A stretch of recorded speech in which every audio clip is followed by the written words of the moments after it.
which of you is better at chess? I mean, let's do it this way. Can you, Andrea, can you say in which way is Alex stronger than you? Which way is she weaker than you? Not physically, in terms of in terms of chess. Well, yes, of course she is higher rated, but when we do play, I think her strengths against me, where she really gets me, is the end game. She has stronger end game, so she can, and I actually have a stronger opening. But as soon as she's able I'm to supposed to simplify, say what is good about you, not you. yeah, no, I'm getting there. Well, see, that's what I'm saying, because don't worry, it's related, okay? Because if I can get an advantage in the beginning of the game, but as soon as she starts trading pieces down, like my confidence drops, because I know that the end game is the hardest part of the game and the longest, and that's where she ends up beating me.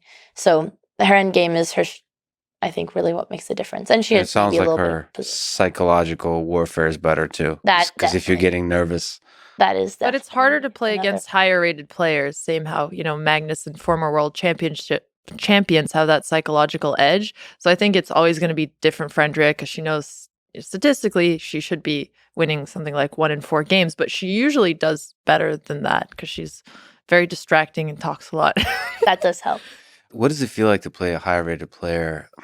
What's the experience of that in like playing somebody like Magnus? So it depends on how much higher rated than you they are. If it's someone who's like between me and Andrea, let's say it's a 200-point difference, they should win, but at least you still feel like you have a chance. I was playing in Title Tuesday, which is this tournament chess.com has every Tuesday. And I got really lucky, beat a GM, drew an international master, and then I got paired against Hikaru Nakamura.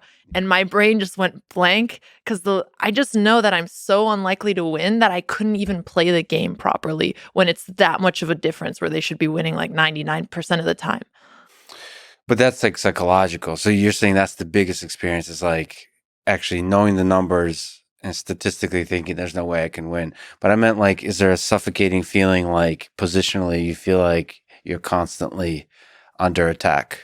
You just feel like you're slowly getting outsmarted. And the worst is when you don't even know what you're doing wrong. You come out of that and you're like, I thought I was doing great and I got slowly squeezed. I didn't understand what was going on, and you're just kind of baffled. It's kind of like watching Alpha Zero beat up Stockfish, and you don't really understand why it's making certain moves or how it thought of the plan. You just see it slowly getting the position better, and that's what it feels like. I would add, it's kind of different for me if they're someone who's significantly higher rated, so let's say more than like 300 points, or you're playing Magnus.